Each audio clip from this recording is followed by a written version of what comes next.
প্রিয় ভিউয়ার্স, সৃজা ব্যাকরণমের পক্ষ থেকে সবাইকে শুভেচ্ছা জানাচ্ছি। আজকে আমরা উপসর্গের একটি বিশেষ দিক, বিশেষ করে সংস্কৃত উপসর্গগুলো নিয়ে আমরা কথা বলি। এই কথাগুলো বলার পিছনে কতগুলি কথা রয়েছে।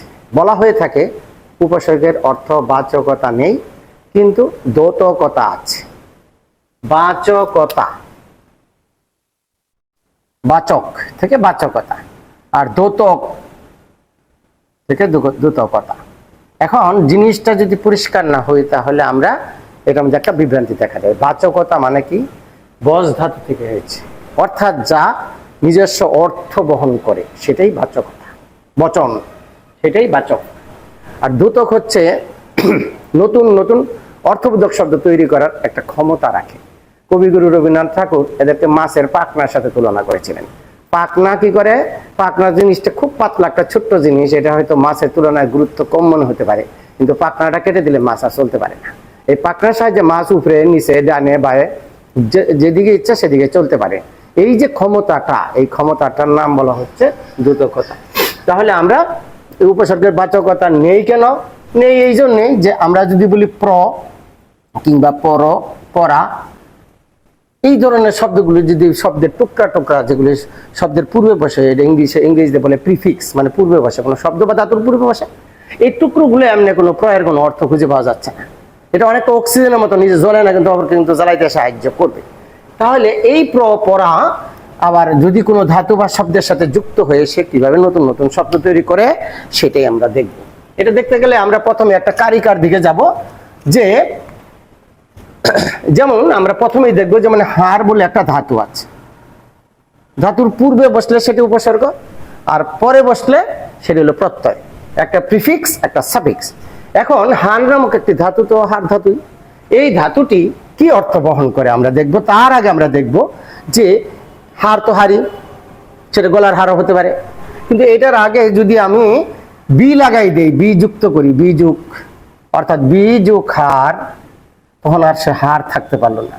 বিহার, কোথায় হার আর কোথায় বিহার, অর্থ একেবারে রেডিক্যাল চেঞ্জ, অনেক পরিবর্তন করে ফেললো। বিহার শব্দের অর্থ আমরা সবাই জানি, এই গৌতম বুদ্ধ বিহারে গিয়েছিলেন, মানে ভ্রমণে গিয়েছিলেন, মানে ভ্রমণ করা। তাহলে বিহার, হার থেকে বিহার, ভ্রমণ হয়ে গেল। এই ধরা যাক আমি কারো বাড়িতে, কেউ আমার বাড়িতে আসলো বিহার করতে, মানে ভ্রমণ করতে বা বেড়াইতে আসলো, এতদিন পরে আসলে আমি তো তাকে একটু আহার করতে দেবই। সে যখন আযুক্ত হলো, বিহারের অর্থ পাল্টে আহার হয়ে গেল খাওয়া। একটু খাবার টাবার দিলাম, যত্নাতি করলাম, সাথে ভাবলাম যে একটু উপহারও দেয়, এতদিন পরে আসছে, উপযোগ করাতে আরেক অর্থ ধারণ করে ফেললো। এইটাই দ্যোতকতা। এই উপহার দিলাম, উপহার দেওয়ার পরে সে তো আর যায় না, তখন ওই যে তিন জামাতার মধ্যে যেটা ছিল প্রভঞ্জন, এটা তো কিছুতেই যায় না। পরে শেষে এরা সম্বন্ধীরা মিলে তাকে ইচ্ছা মতো প্রহার করেছিল, তাই বলে প্রভঞ্জন প্রহারে ন। এই প্রহারের পরে সে চলে যায়, যেই প্র লাগাই দিলাম তখন শব্দটা হয়ে গেল কি? প্রহার। বিহার করতে আসলো, আহার করতে দিলাম, উপহারও দিলাম, এখন প্রহার করার পরে সে বলছে আমাকে পরিহার করেন, আমার মারছেন কেন? তাহলে পরিদয়ে আরেক অর্থ দাঁড়িয়ে গেল। এই যে অর্থের এই বিচিত্র রূপ বা বৈচিত্র্যময়তা, এই শক্তিটা, এই ক্ষমতাটা রাখে কে? উপসর্গ। এইটাই তার দ্যোতকতা। এখন পরিহার করতে বললেই তো হয় না, আমি তুমি আমার এতটুকু ইয়াতে নষ্ট করছো, তোমার একেবারে সংহার করে ছাড়বো, ধ্বংস করে ফেলবো তোমার। তখন সে বললো কে আছেন, আমাকে বাঁচান, উদ্ধার করেন, আমার তোমারে বলতেছে দেখি। এই যে উদ্ধার, তাহলে কোথায় বিহার? আহার, উপহার, প্রহার, পরিহার, সংহার, উদ্ধার ছিল একটা হার নামক জিনিস। সেই হার থেকে এতগুলো শব্দ তৈরি করলো। এই এত বহু বিচিত্রবিধ শব্দ তৈরি করার এই পাওয়ার বা শক্তির নাম হচ্ছে অর্থ দ্যোতকতা। এটি নিয়ে সংস্কৃতে একটি কারিকা আছে, চমৎকার কারিকা। সে কারিকায় কি বলছে? আপূর্বং সর্বজন্তুনাং। তুমি যদি আ লাগিয়ে দাও হার ধাতুর আগে, তাহলে সে হবে আহার, মানে খাওয়া। কি বললো? যদি আ লাগিয়ে দাও, আপূর্বং সর্বজন্তুনাং, সকল জন্তুর প্রিয়। খাবার আর কোন জন্তু প্রিয় নয়? তারপর বলছে বি পূর্বং মহতি মহম। বি যদি যুক্ত করে দাও তাহলে মহৎ কাজ করলা, বেড়াইতে যেতে পারো, বিহারে যাবে, তাই মহতি মহম। কিন্তু আহার বিহারের পরে তুমি যদি না যাও তাহলে প্রপূর্বং সাপরাধানাং, কারিকা বলছে সাপরাধানাং প্রহার। সাপরাধা মানে অপরাধ যে করে তার জন্য প্রিয়কে, তার জন্য প্রহারই প্রিয়।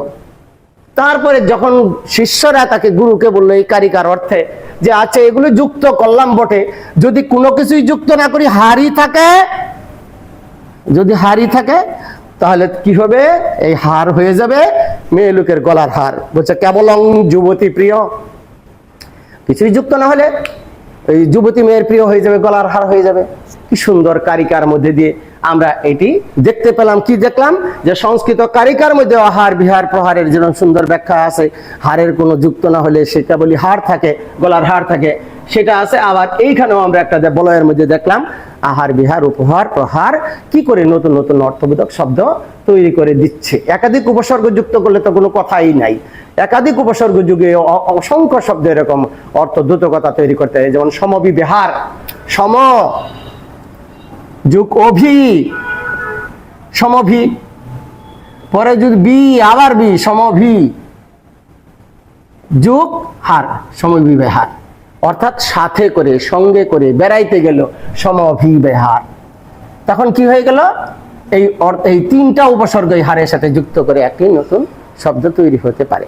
এইভাবে নতুন নতুন অর্থশোধক শব্দ, অসংখ্য শব্দ এটা তৈরি করে। শব্দের আমরা বলি শব্দ গঠন বলতে কি বুঝো, কিভাবে শব্দ গঠন করে, তার প্রথম শব্দ গঠনের প্রধান জিনিসটাই হচ্ছে আমাদের উপসর্গ। উপসর্গ আমাদের নানাভাবে শব্দ তৈরি করে। এটা আমাদের বাবা বিভিন্ন পরীক্ষায় কাজে লাগে।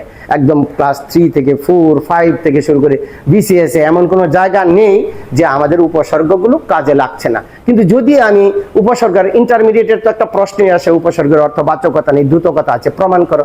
এই যে আমরা এই যে জিনিসটা যদি গুরু রহস্যটা যদি আমরা আগে জেনে ফেলি, তখন তো উত্তর দেওয়া কোনো ব্যাপার না, উত্তরটা সোজা। কি উপসর্গের নিজস্ব কোনো অর্থবাচকতা নেই, মানে নিজের কোনো অর্থ নাই, যেমন প্রপরা অপসমানী।